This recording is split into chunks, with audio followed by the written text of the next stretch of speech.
Omagyanatimirandasya Jnananjanashalakaya Chakshurunmilitam Yena Tasmai Shri Gurave Namaha.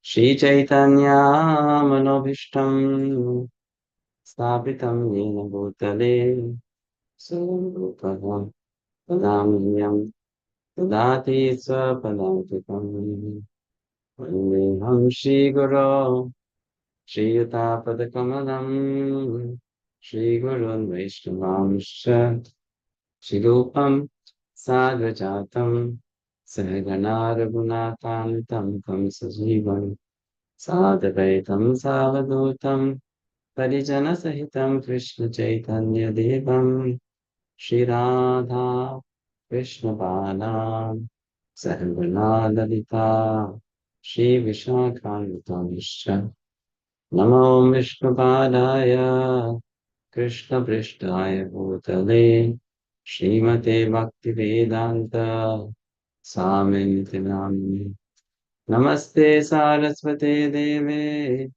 Gauravani Pracharine Nirvisesha Shunyavadi Paschatya Deshatarine Namo Mahavadanyaya Krishna Prema Pradayate Krishnaya Krishna Chaitanya Namine Gaurtashe Namo He Krishna Karuna Sindhu Dinabandho Jagatpate Gopesha Gopika Kanta Radha Kanta Namostute Tapta Kanchana Gaurangi Radhe Vrindavaneshwari Vrishabhanusute Devi Pranamami Hariye Vancha Kalpatarubhyascha Kripa Sindhubhya eva cha Patitanam Pavanebhyo Vaishnavebhyo Namo Namaha Jai Shri Krishna Chaitanya Prabhu Nityananda Shri Advaita Gadadhara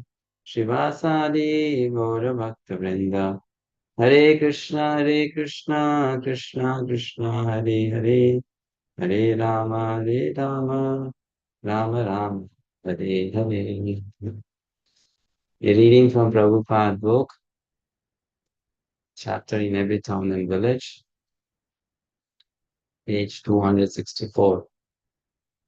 Moscow, June 1971.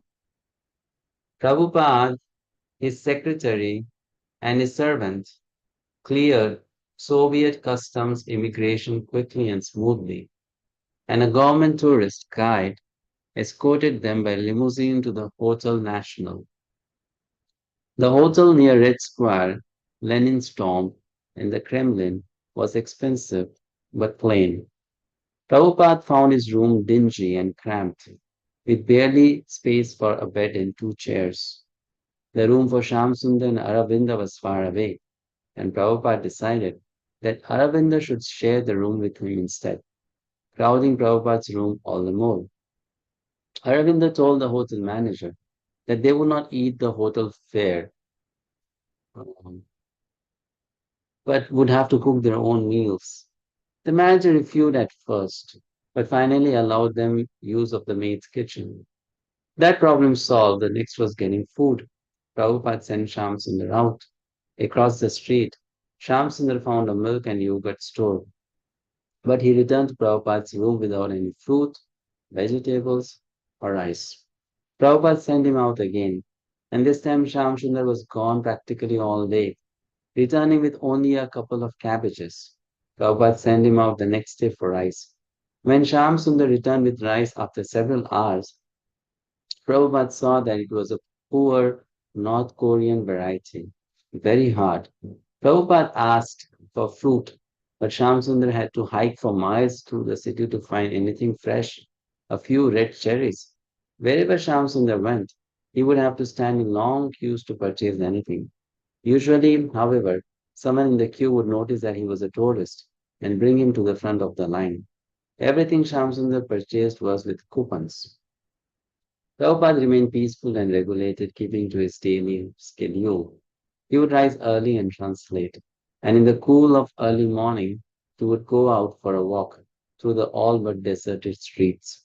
Prabhupada, wearing a saffron chadar, strode quickly, Sham Sundar sometimes running ahead to photograph him.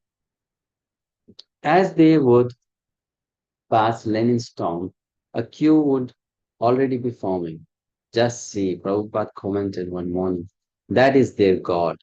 The people don't understand the difference between the body and the spirit. They accept the body as the real person. Prabhupada appreciated the sparseness of the traffic, some trolleys and bicycles, but mostly pedestrians. As he walked among the old, ornate buildings, he saw elderly women forcing the wide streets. A good practice, he said. The Russian people appear to live structured, regulated lives, much more so than the Americans. These simple, austere people, unspoiled by the rampant hedonism so common in America, were fertile for Krishna consciousness. But devoid of spiritual sustenance, they appeared morose. For a month, Prabhupada had been planning to visit Moscow. Aside from his desire to preach to the Russian people, he had a specific meeting in mind with a Russian Indology professor, G. Kotovsky. Professor Kotovsky headed the Department of Indian and South Asian Studies at Moscow's USSR, Academy of Sciences, and Prabhupada had been corresponding with him for a year. Prabhupada had Shamsundar arrange a meeting with Professor Kotovsky. The tourist bureau provided a car and guide, and Prabhupada and his parties rode outside the city to Professor Kotovsky's office in an old white brick building at the Academy of Sciences.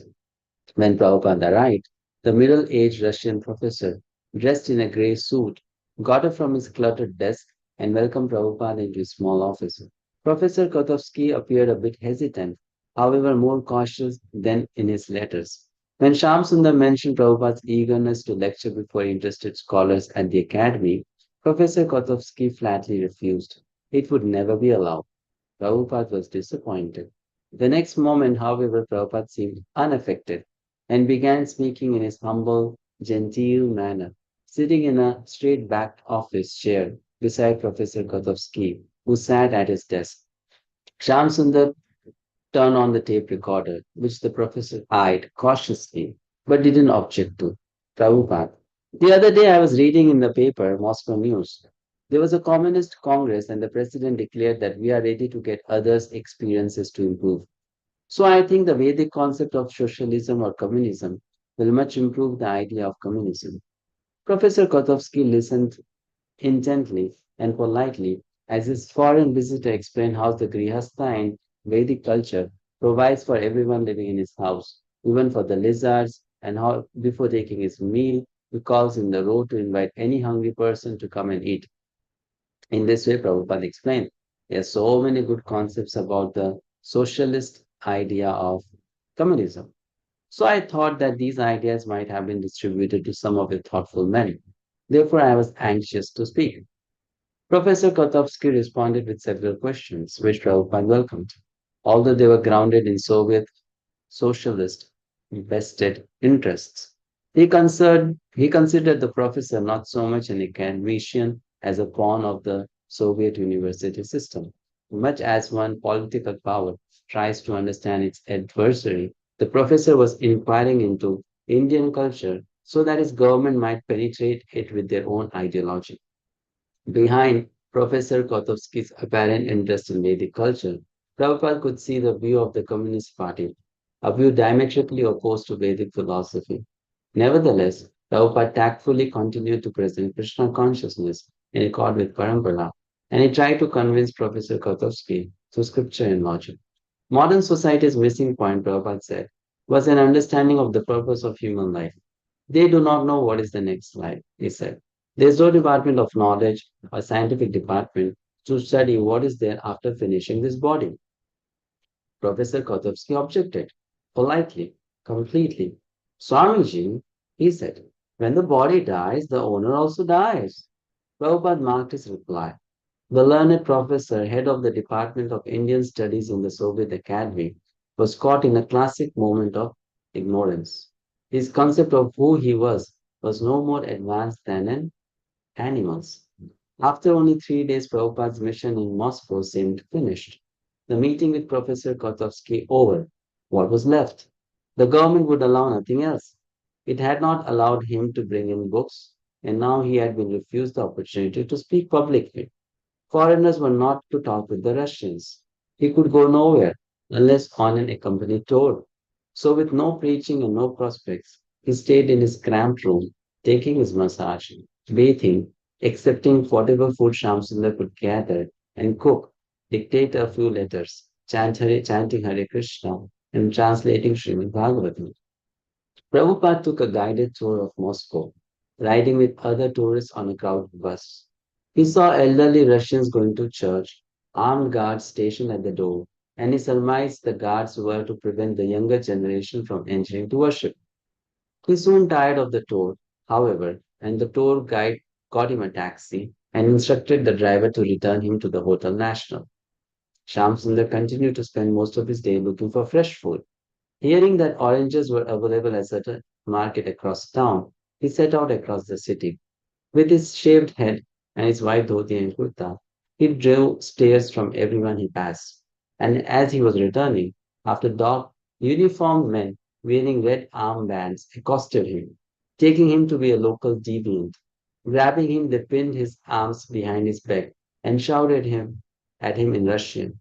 Shamsundar caught the word "Dakumian" document identification.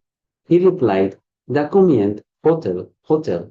Realizing Shamsundar was a tourist, the officers released him, and he returned to the hotel and informed Prabhupada of what had taken place.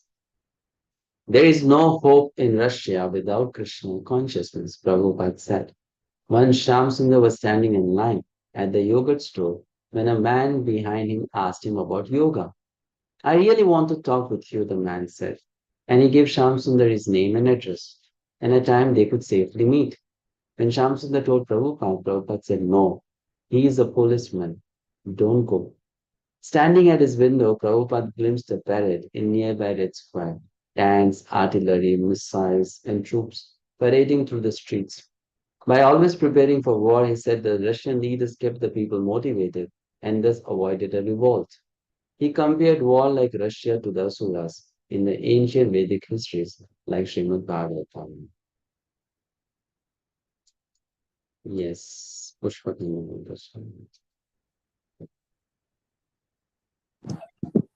Pranam Guruji.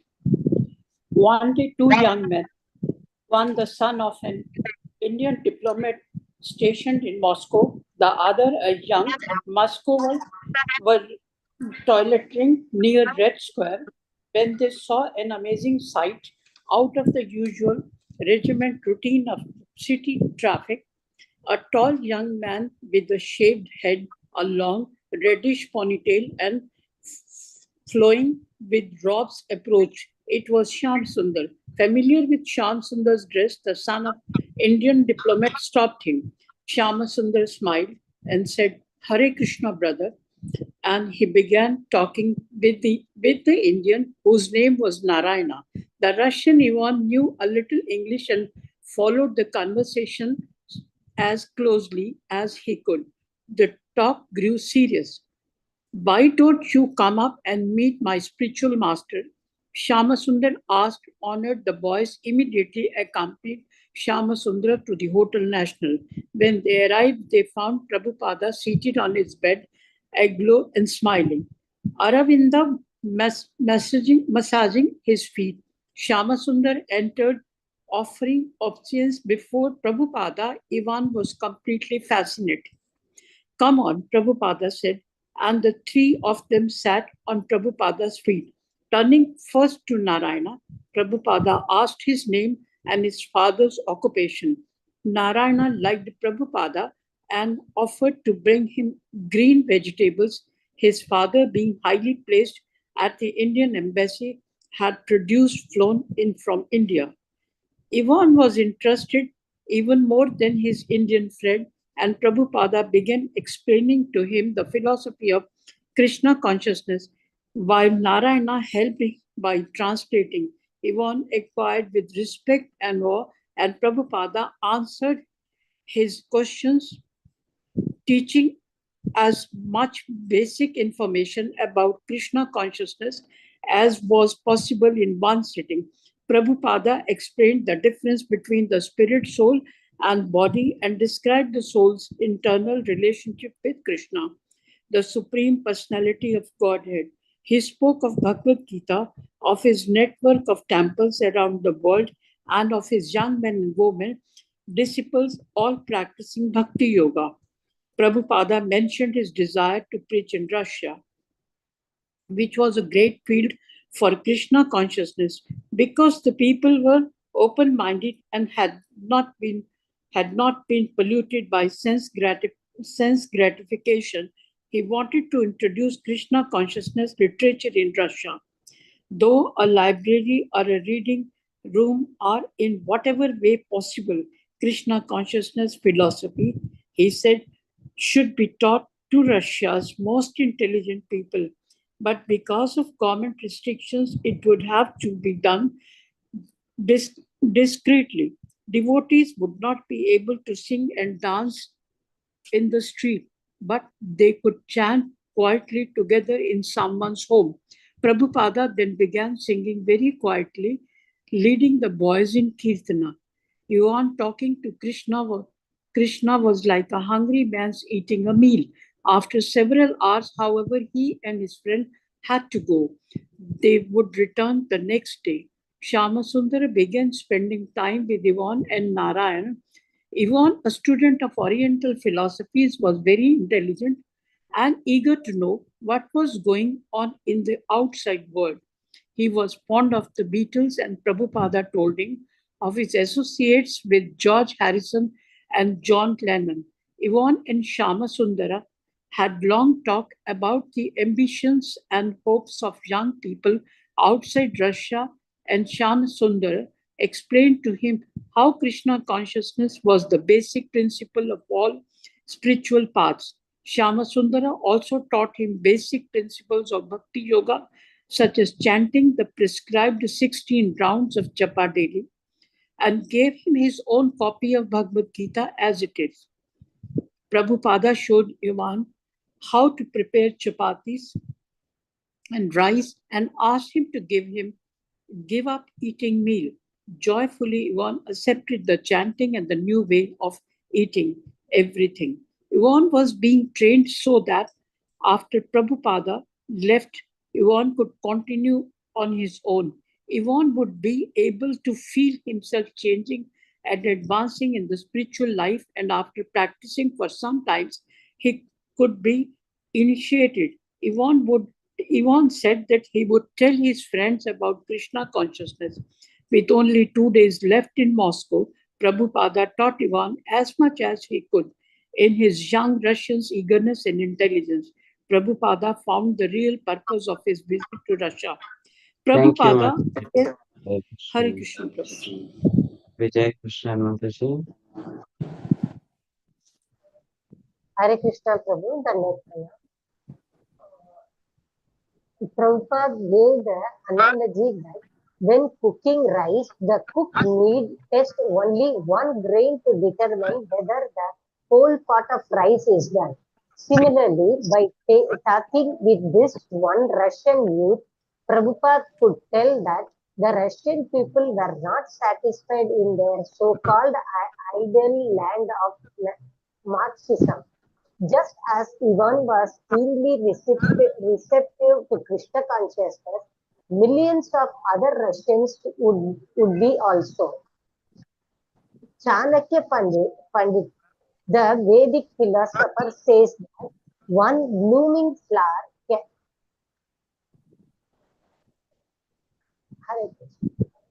one one blooming flower can refresh a whole forest, and that a fire in a single tree can burn the whole forest.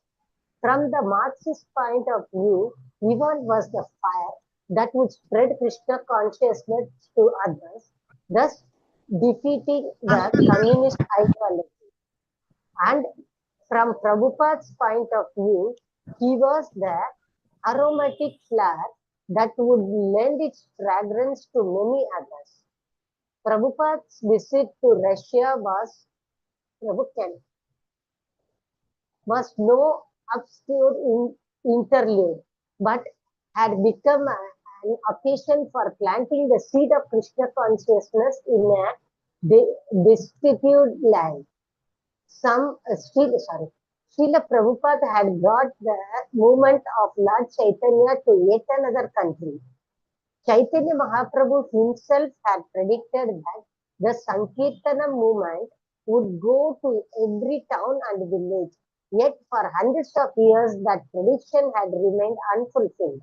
Prabhupada, however, in the few years since his first trip to America in 1965, had again and again planted Lord Chaitanya's message in one unlikely place after another.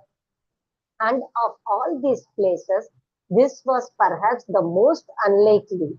During a brief government supervised visit to Moscow, he had planted the seed of Krishna consciousness within the Soviet Union. He was like the needle, and everyone and everything connected with him was like the thread that would follow. Professor Kodovsky had remarked that Prabhupada's stay in an old-fashioned hotel would not prove very interesting. But Prabhupada, unknown to Professor Kotovsky, was transcendental to Moscow or any other place in the material world.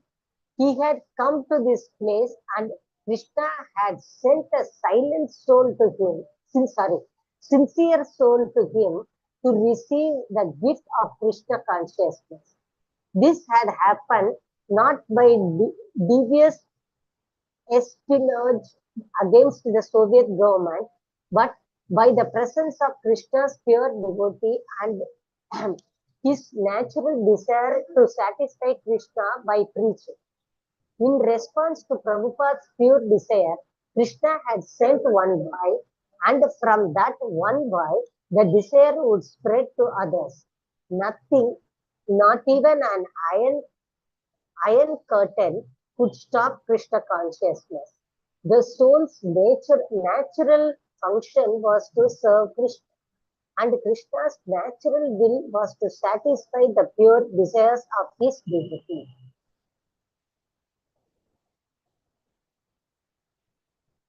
Hare Krishna Prabhu, can you please scroll up? Nairobi, September 1971. Prabhupada wanted to preach to the Africans. In Kenya, Indians and Africans were completely segregated. But since a Krishna conscious person does not make distinctions based on the body, Prabhupada said the Indians had a duty to share their spiritual culture with the Africans. Hare Krishna Prabhu. Prabhu, please scroll up. Prabhupada's GBC representative in Africa was Brahmananda Swami. Carefully, he impressed on Brahmananda that his first duty in Africa was to give Krishna consciousness to the Africans. Because of bad experience in Turkey and Pakistan, Brahmananda had been reluctant to hold public kirtans in Nairobi. Besides, the Africans spoke mostly Swahili. They were culturally different and usually too poor to buy books. So Brahmananda did not know how to preach them effectively. Going to the Indians had been easy and natural. But Prabhupada wanted the Africans. It is an African country, he said simply. They are the proprietors. We should be preaching to them. As with everything else in Krishna consciousness, Prabhupada demonstrated how to do this also. He got the use of a Radha Krishna temple in predominantly African downtown area. The temple had a hall with doors opening onto the busy street. and Prabhupada instructed the devotees to hold kirtan in the hall, keeping the doors open. The devotees did as he asked, and in 5 minutes the hall began to fill up with people. It was a shabby area of town, and the people who entered were illiterate and dirty. But they were curious, and they happily joined in the kirtan, smiling, clapping, and dancing. Prabhu, please, Lola. Thank you, Mataji. Thank you, Prabhu. Ashima Mataji.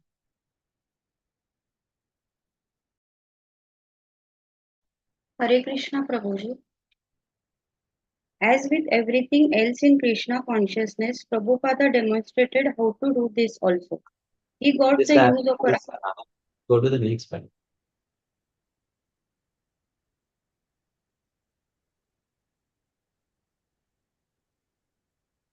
Brahmananda Swami left the hall and went to the nearby house where Prabhupada was staying. The place is filled with people, Brahmananda said, but it's not necessary for you to come. We can carry on and do the program ourselves. No, Prabhupada said, I must go. Brahmananda tried to discourage him. No, I must go, Prabhupada repeated. Are you going to take me? When Brahmananda arrived with Srila Prabhupada, the hall was even more crowded than it had been a few minutes before. Prabhupada, in his silken saffron robes, appeared effulgent as he entered the dingy, poorly lit auditorium. As he walked, the crowd parted, leaving an aisle for him to pass among them, and they watched him curiously. On stage, Prabhupada led a kirtan and lectured. Although the Swahili speaking audience was unable to understand Prabhupada's lecture, the people were respectful, and the kirtana they loved. Members of the Indian community had been apprehensive of Prabhupada's opening their hall to the Africans, and some of them had attended to see what would happen. Observing Prabhupada's compassionate program, however, the Indians were impressed. Such an apparently simple program had the spiritual potency to erase cultural boundaries. This should be Brahmanand Swami's mission in Africa. Prabhupada insisted, offering Krishna consciousness to the Africans, and the program should be simple, distributing prasadam, distributing free books, and chanting Hare Krishna with drums and kartalas. Krishna consciousness should not be just another Nairobi Hindu religious society. The Hindus should take part by donating money, but Brahmanand Swami's preaching and recruiting should be among the Africans. When several black American disciples joined Prabhupada in Nairobi, Prabhupada told them 400 years ago, your ancestors were taken away from here as slaves. But just see how you have returned as masters. Prabhupada also organized Nairobi's first outdoor Kirtana performance. The devotees went to Kamakunji Park's largest tree, a historical landmark connected with the Kenyan independence. As they stood chanting beneath the tree, a large crowd gathered and many began chanting. Some even danced in a sort of a tribal shuffle.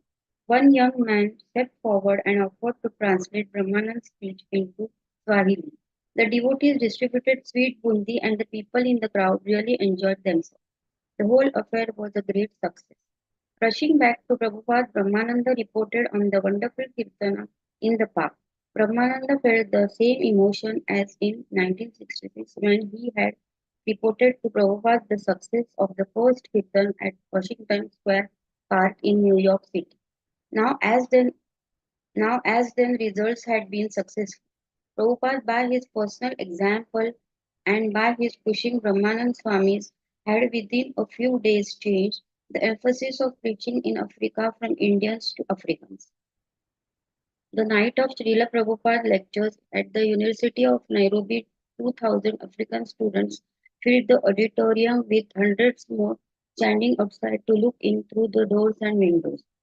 First, Prabhupada had Bhuta Bhavana, a black American disciple, deliver a short introduction using some borrowed Swahili phrases. Harambe, he began, which means welcome brothers, let us work together. Then Prabhupada spoke. The whole world is simply hankering and lamenting. You African people are now hankering to be like the Europeans and Americans. But the Europeans have lost their empire. They are now they are now lamenting. So one party is hankering and one party is lamenting. We have come to these African countries to invite all intelligent Africans to come and understand this philosophy and distribute it. You are trying to develop yourself, so develop very soundly. But don't imitate the Americans and Europeans who are living like cats and dogs. Such civilization will not stand. The atom bomb is already there. As soon as the next war breaks out, all the skyscraper buildings and everything else will be finished. Try to understand from the real standpoint, the real view of human life. That is the Krishna consciousness movement. And we request you to come and try to understand this philosophy. Thank you very much. The Thank audience you. goes into Thank you. Hare Krishna. Hare Krishna. Shivangi Mathusuri.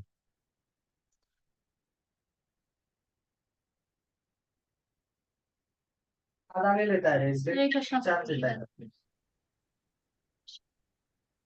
The audience burst into applause, giving Prabhupada a standing ovation. This response proved one again that Krishna's message spoke to the heart. It was for all people, regardless of their political, geographic, or social predicament. When Prabhupada had first landed at the Nairobi airport, he had assured a reporter that he would be preaching to the Africans, and now he was. He was delivering to the Africans the same message and the same process of devotional service he had delivered to the Africans. What the Africans wanted and what the Africans wanted could be realized only in Krishna consciousness. Krishna consciousness would work anywhere if sincere and intelligent person would only come forward and help distribute it. Prabhupada's preaching in Nairobi had been specially active. He had established Krishna consciousness in a new city, setting the example for Brahmanand Swami to emulate, showing the standard for spreading Krishna consciousness throughout the continent. And Shamasundara was keeping his GBC godbrothers informed of Prabhupada's amazing activities. The phase has been lightning fast, and His Divine Grace is opening up yet another vast theatre of operations. The people are thronging with curiosity and serious questions. Prabhupada, after finishing one late night preaching marathon, asked for food and remarked, "You see, I am hungry. Keep me talking. That is my life. Don't let me stop talking." Chapter 5, should I read, Prabhuji?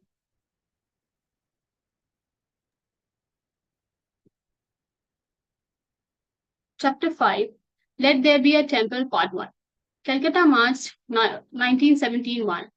It was midnight. Srila Prabhupada sat on a pillow behind his low desk, his light the only one on in the building. All the other devotees were in bed. On the desk before him rested the dictating machine and a volume of Srimad Bhagavatam with Bengali commentary, a small frame picture of his spiritual master, Bhakti Siddhanta Saraswati, sat between two small vases of rose and asters. On the floor beyond the decks was the board mat covered with the white cotton fabric where a few hours before devotees and the guests had sat. But now he was alone. Although usually he retired at 10, rising 3 or 4 hours later to translate, tonight he had not rested, and his Bhagavatam lay closed, his dictating machine covered. He had sent two of his disciples, Tamal Krishna and Bali Mardana, to purchase land in Mayapur. 6 days has passed, however, and still they had neither returned nor sent word. He had told them not to return until they had completed the transactions, but 6 days was more than enough time. He was anxious, thinking constantly of his two disciples. A breeze arrived, carrying the fragrance of neem trees through the open window. The night was becoming cold, and Prabhupada wore a light chadar around his shoulders. Absorbed in thought, leaning against the white bolster pillow, he paid little attention to the familiar sight in his room. A clay jug with drinking water sat beside him, and a potted tulsi plant sat upon a small wooden pedestal. The electricity of must of the day and night was now on, and moths and other insects hovered around the bare bulb overhead. A lizard patrolled the ceiling, occasionally darting forward near the light to capture an insect.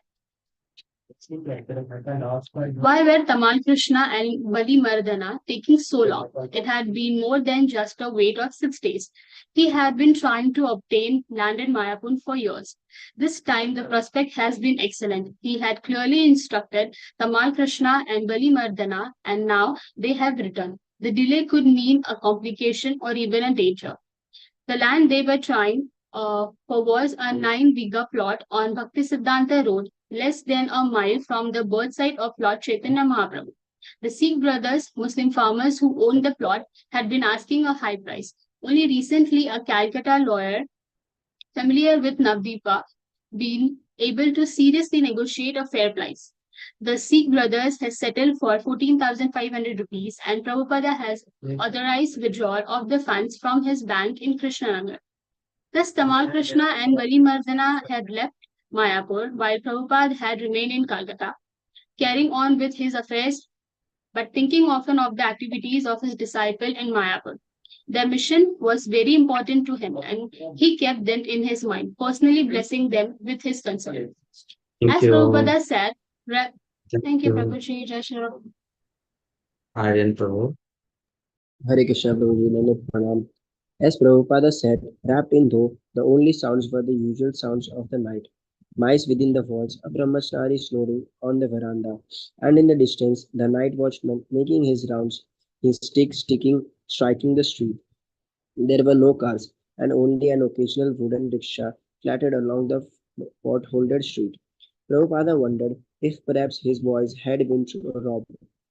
Before sending them off, he had shown Tamala Krishna how to carry money around his waist in makeshift cloth money belt, but it had been a great deal of money, and robberies were not uncommon around Navdeepa.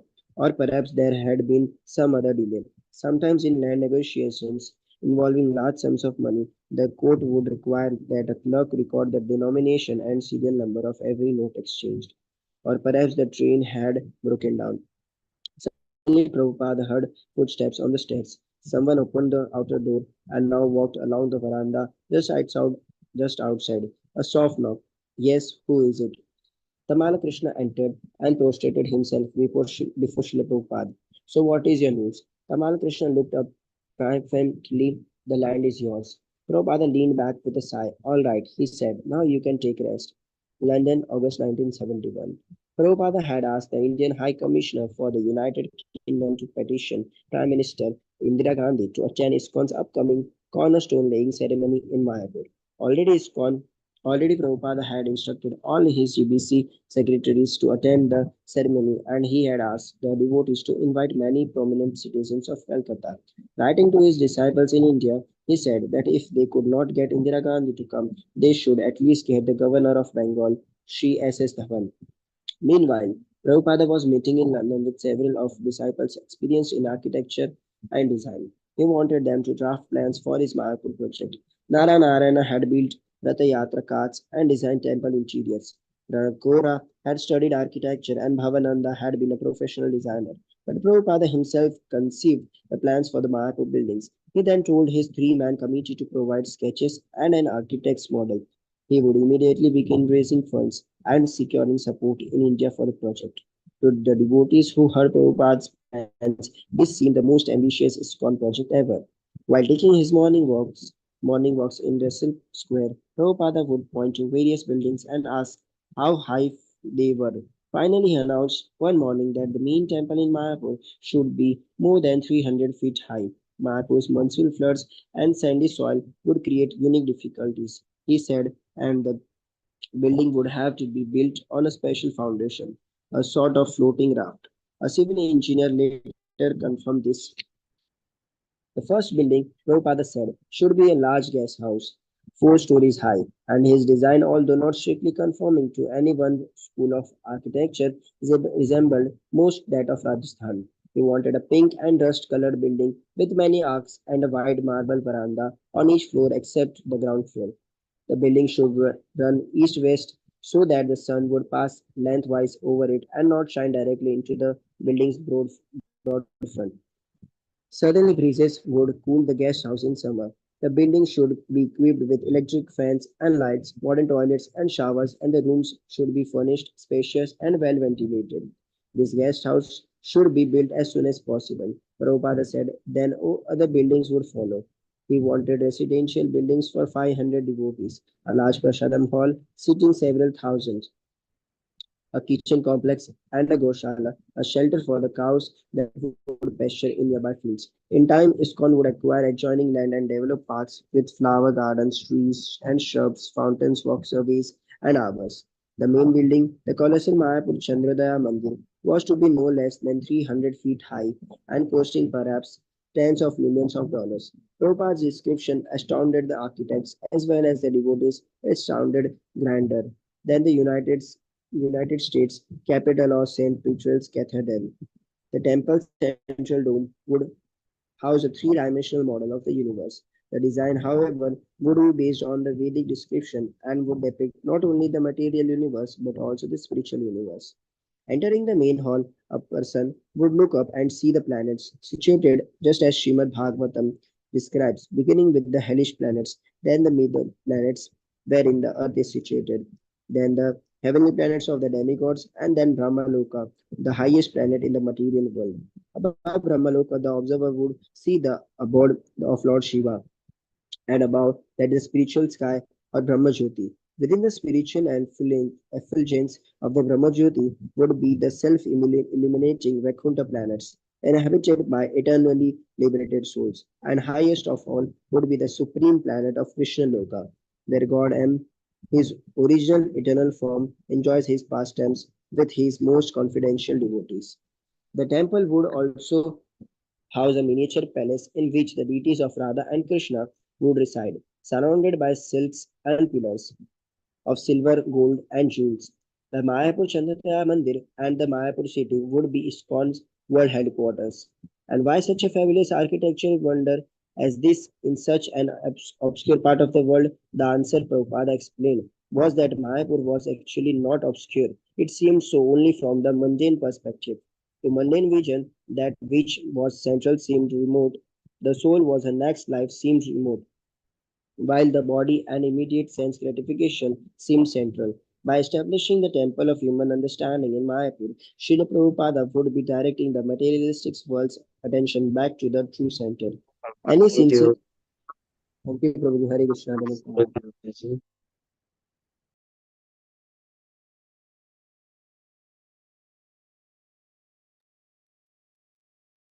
Saroj Mataji. Hare Krishna Prabhu Dhanvatana.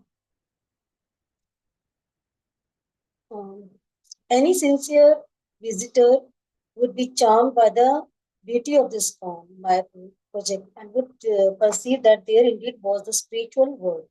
And the devotees living in Mayapur, by remaining constantly immersed in singing Hare Krishna Kirtana and discussing the philosophy of Krishna consciousness, would be able to convince any intelligent visitor that the teaching of Lord Chaitanya Mahaprabhu were the highest truth. The devotees would explain the philosophy of the absolute truth, which would enable visitor to comprehend actual spiritual truth beyond sectarian religious dogma. Furthermore, the continuous Hare Krishna Kirtana and the blissful devotees engaged in a wide variety of services to Lord Krishna would demonstrate that Bhakti Yoga was the simplest, most direct process for meditating on the Supreme Personality of Godhead. While staying in ISKCON's Mayapur city, a person would quickly become a devotee of the Lord and begin chanting and dancing in ecstasy. Srila Prabhupada was demonstrating how the world could be spiritualized by linking material things with the Supreme Personality of Godhead Krishna through Bhakti Yoga. And why shouldn't such spiritual feats surpass the achievements of the materialists? Srila Prabhupada was back in India, touring and preaching with his disciples. After a successful 10-day Pandal festival in New Delhi, several 100,000 had attended. He decided to take his disciple on a short excursion to Vrindavan. His preaching tours had taken him to such places as Amritsar, Surat, Indore, Gorakhpur, Allahabad, and Benares, but never to Vrindavan. With so many of his disciples gathered in Delhi for the festival, however, he considered it an opportune time to travel to nearby Vrindavan. When Prabhupada arrived in Vrindavan, a Mr. G. L. Saraf accommodated him, his secretaries, and the women in the party at his home, Saraf Bhavan. The rest of the devotees stayed in a nearby Dharamshala. Prabhupada had come to Vrindavan for more than just a pilgrimage. He had come to try to secure land for iskcon.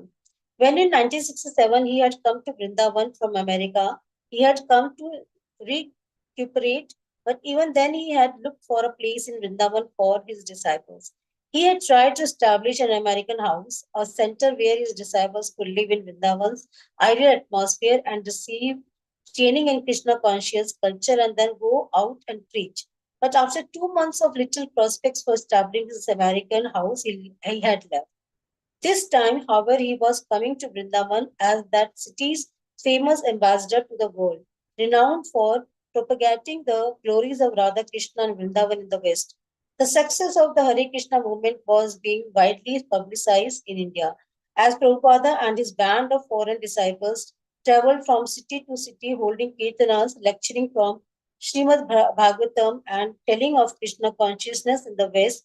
So when Prabhupada arrived in Vrindavan with 40 disciples, the entire town heralded his presence. The land was in Ramanreti. Prabhupada noted that the property on the outskirts of Vrindavan was located on busy Chatikara Road, a main thoroughfare into Vrindavan and a traffic route to Agra and the Taj Mahal. The land was also adjacent to the Vrindavan Parikrama path, where millions of pilgrims passed annually, circumambulating Vrindavan and visiting temples and holy places. Raman Reti, literary charming saint, was mostly forest with a few ashramas and abandoned fields.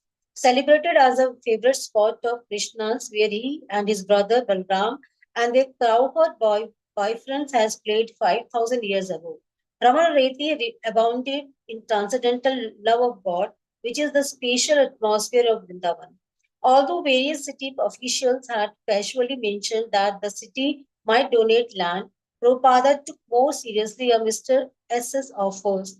Mr. X explains that although other sadhus had been asking for the land, he and his wife had not yet decided they wanted to give it to a group who would build a Radha Krishna temple there as soon as possible.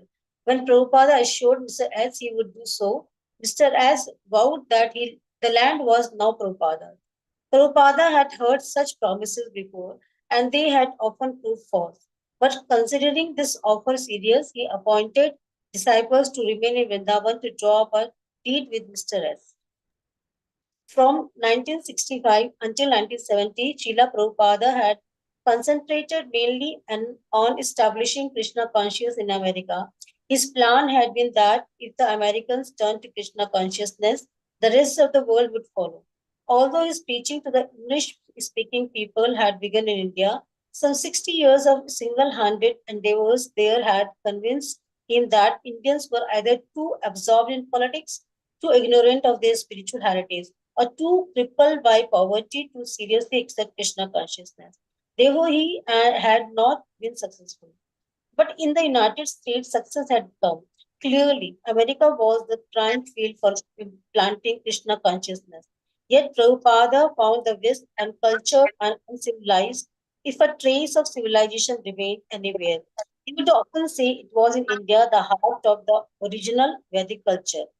By 1970, he had demonstrated through his extensive traveling and preaching that he intended to establish the Krishna consciousness movement not only in the US but all over the world, especially in India. Even accepting that preaching in the United States and preaching in India were equally important, still the preaching in the United States was going well without Prabhupada's constant direct management. What he had begun, his Americans disciple could continue. But in Thank you, India, Mother. Prabhupada Hare Krishna. Neha, Mother. Hare Krishna, Prabhuji. But in India, Prabhupada could not allow his disciples to manage iskcon. He saw how often and how easily the Indians were able to cheat his disciples. Half of ISKCON's work in India was being spoiled, he said, due to his disciples being cheated. If they put on a pandal program, they might end up paying several times the standard cost. The only way for ISKCON to develop in India would be under Prabhupada's direct management. Beginning in 1970 with a small band of American disciples, Prabhupada had traveled from place to place in India as a model sannyasi, opening a great new field for ISKCON. Now he wanted to construct big temples in India, three in particular, one in Vrindavan, one in Mayapur, and one in Bombay. As early as 1967, he had attempted to make an American house for his disciples in Vrindavan.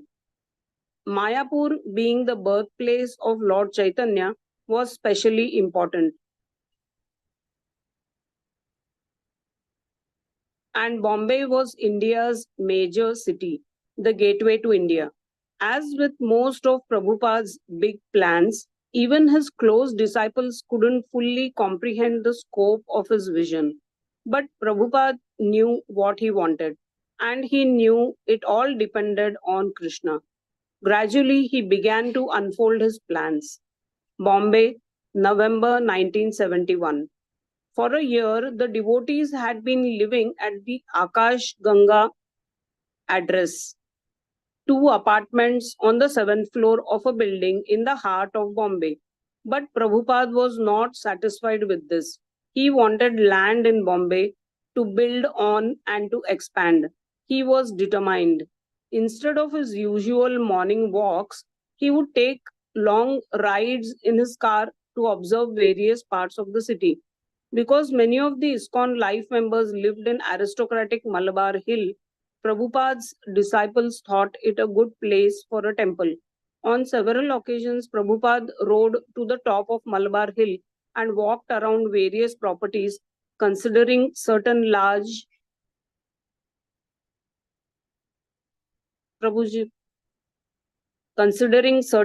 buildings as possible temples. But for one reason or another, he judged them all unacceptable. Then in November, a Mr. N offered to sell ISKCON 5 acres in Juhu, practically on the shore of the Arabian Sea. As soon as Srila Prabhupada approached the land, he remembered having seen and considered it years before. In August of 1965, during the weeks just before he had left for America, he had been staying at Scindia Colony. In the evenings, he had gone to the home of Scindia Steamship Company owner, Mrs. Sumati Morarji in Juhu, where he had read and explained Srimad Bhagavatam for her and her guests. Several times he had passed this very property and had thought what a good location it would be for an ashram and a Radha Krishna temple. Although his attention had been absorbed in the task of leaving India, he had still considered the Juhu land. Now he was again in Juhu, reconsidering the same land he had noticed years before. He took it as a reminder from Krishna. The land was overgrown with tall grasses and bushes, and many coconut palms stood throughout. In the back of the property were several tenement buildings. The land bordered on Juhu Road, the main traffic artery back to Bombay, 18 miles to the south. A broad expanse of beach on the Arabian Sea was a brief walk away. The location was good, peaceful, yet not remote. Several five-star hotels bordered the nearby beach, and developers were beginning work on other hotels and apartment buildings. When Prabhupada walked along the beach, he liked even more the idea of buying the land. Rich men had weekend homes on the beach, and thousands of Bombayites would be out enjoying the beach on Sundays.